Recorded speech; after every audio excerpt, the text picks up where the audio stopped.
ஸ்ரீமதே ராமானுஜாய நமக. ஆழ்வார் எம்பெருமானார் ஜீயர் திருவடிகளே சரணம். ஆச்சாரியன் திருவடிகளே சரணம்.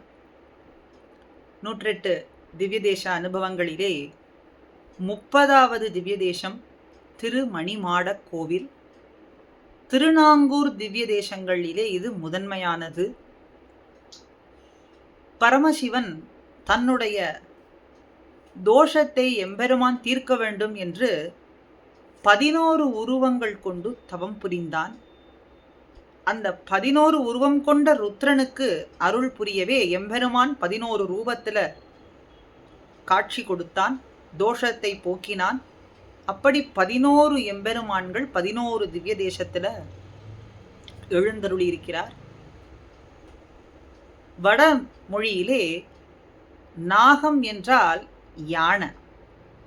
ஐராவத யானைக்கு காட்சி கொடுத்து அதனுடைய தவத்துக்கு மெச்சி அருள் சுரந்ததினாலே நாகபுரி என்றும் திருநாங்கூர் என்றும் இந்த திவ்ய தேசத்துக்கு திருநாமம் ஆயிற்று. இந்திரனும் மற்ற தேவர்களும் எம்பெருமானிடத்திலே வந்து தங்களுக்கு திருமந்திர உபதேசத்தை செய்ய வேண்டும் என்று பிரார்த்திக்க, பதரீகாசிரமத்திலே எழுந்தருளி இருக்கக்கூடிய எம்பெருமானே இங்கே பதரி நாராயணனாக எழுந்தருளி இருந்து காட்சி கொடுத்து உபதேசங்களை செய்தான் என்று இந்த திவ்ய தேச சரித்திரம். ஒவ்வொரு வருடமும் இந்த 11 திருநாங்கூர் திவ்ய தேச எம்பெருமான்கள் தை அமாவாசைக்கு அடுத்த நாள் ஒன்று சேர்ந்து கூடுவது இந்த திவ்ய தேசத்தில்தான். திருமணி மாடக் கோவில் என்கின்ற திவ்ய தேசத்துல திருமங்கை ஆழ்வார் எழுந்தருளி இருந்து இந்த 11 எம்பெருமான்கள் ஒரு சேர காட்சி கொடுக்க மங்களாசாசனம் செய்வதுங்கிறது அற்புதமான காட்சி. மூலவர் நரநாராயணன் எம்பெருமான், நந்தா விளக்கு பெருமாள் கிழக்கு நோக்கி அமர்ந்த திருக்கோலம். உற்சவர் நாராயணன் அளத்தற்கு அறியான் அமர்ந்த திருக்கோலத்திலே எம்பெருமான் இங்கே புண்டரீகவல்லி தாயாரோடு சேர்ந்து காட்சி கொடுக்கிறான். திருமங்கை ஆழ்வாராலே மங்களாசாசனம் பண்ணப்பட்ட திவ்ய தேசம். நந்தா விளக்கே அளத்தற்கு அறியாய் நரநாராயணனே கருமாமுகில் போல் விளங்கும் எந்தாயின்னு இந்த திவ்ய தேசத்துக்கு எடுத்த எடுப்பிலேயே பாசுரத்துல எம்பெருமான் திருநாமத்தை குறிப்பிட்டே மங்களாசாசனம் செய்கின்றார். நந்தா விளக்கு. விளக்கு,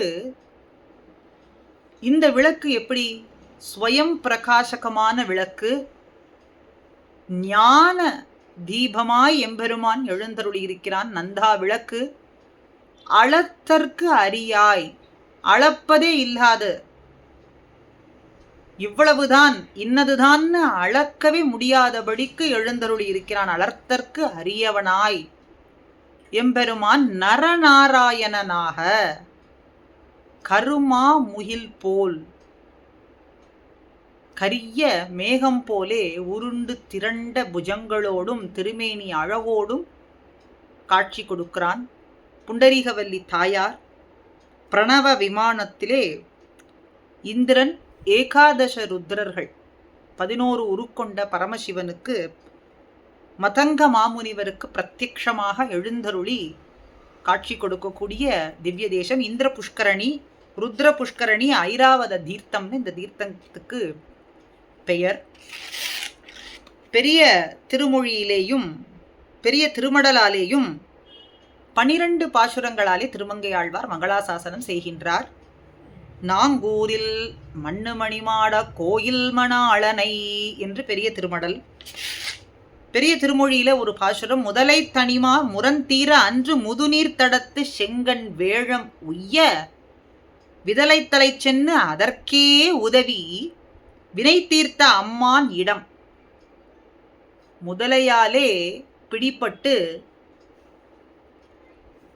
துயரானது பட்டு இருக்கும்படி எம்பெருமானிடத்துல இந்த வேழமானது எம்பெருமானை அழைக்க, அது பிடிப்பட்டிருந்த இடத்துக்கே வந்து அதனுடைய துயர் தீரும்படிக்கு உய்வித்த எம்பெருமான். முதுநீர் தடத்து செங்கன் வேழம் உய்ய, வேழமான அந்த கஜேந்திரனானது உய்ய வேண்டி விதலை தலை சென்று அதற்கே உதவி பெரிய திருவடியின் மீது ஓடோடி வந்து அது பிடிப்பட்டிருந்த இடத்துக்கே வந்து வினை தீர்த்த அம்மானிடம், அதற்கே உதவி வினை தீர்த்த அம்மான் இடம். அப்படிப்பட்ட எம்பெருமான் அந்த முதலையை கொன்று கஜேந்திரன் பிடிப்பட்டிருந்த இடத்திற்கே வந்து உதவி செய்த எம்பெருமான் எழுந்தருளி இருக்கும் இடம் எது? அப்படிப்பட்ட எம்பெருமான் விண்ணனவும் பதலை கபோதத்து ஒளிமாட நெற்றி பவள கொழுங்கால பைங்கால் புறவம்னு நிலையாக வாழும் இடம் எதுன்னா, வானளாவிய மணி மாடங்கள், கோபுரங்கள், ஆண் புறாக்கள் தன்னுடைய பெண் புறாக்களோடு பிடையோடு கூடி மகிழும்படியான தேசம் மணிமாட கோயில் வணங்கு என் மனனே. திருமணி மாட கோவில் என்கின்ற திவ்ய தேசத்துல எம்பெருமான் நிலையாக எழுந்தருளி இருக்கின்றான்.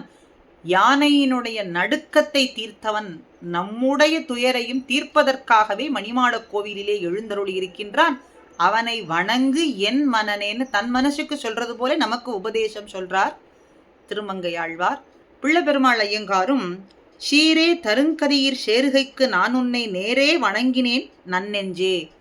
நல்ல கதி, செல்லும் கதி, நல்ல கதி, சேரும் கதியாகட்டும் செல்லக்கூடிய கதியாகட்டும், ரெண்டுமே மோட்சம் வைகுண்டத்தை பெற வேண்டினால் நெஞ்சே அதற்கு நான் உன்னை வணங்கினேன். நெஞ்சுக்கு சொல்றது போல சொல்றார். நல்ல கதி பெற வேண்டும் என்பதனாலே நான் உன்னை வணங்கினேன். யாரை? பாரில் அணிமாட கோயில் அரங்கனார் நாங்கூர் மணிமாட கோயில் வணங்கு. திருவரங்கத்திலே வாழும் திருவரங்கன், அவனுக்கே உரியதான திருநாங்கூர் என்கின்ற திவ்ய தேசத்துல மணிமாட கோயில் என்கின்ற தேசத்திலே எழுந்தருளி இருக்கின்றானே, அவனை வணங்கு. அவனுடைய திருவடியையே நிலையாக கொண்டு வாழு.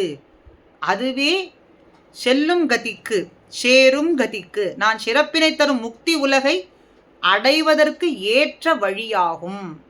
ஆக மணிமாட கோவிலிலே எழுந்தருளி இருக்கும் எம்பெருமானை வணங்குவது ஒன்றுதான் நாம் சென்று சேர வேண்டிய இடத்துக்கு எளிதான உபாயமாகும் என்று இவரும் இங்கே மங்களாசாசனம் செய்கின்றார். ஆக நரநாராயணன் அளத்தற்கு அறியான் நந்தா விளக்காய் எம்பெருமான் எழுந்தருளி இருக்கக்கூடிய திவ்ய தேசம் திரு மணிமாட கோயில் திவ்ய தேசம். ஆழ்வார் சொல்வது போலே நாமும் அந்த எம்பெருமானுடைய திருவடியையே வணங்கி பிரார்த்திப்போம்.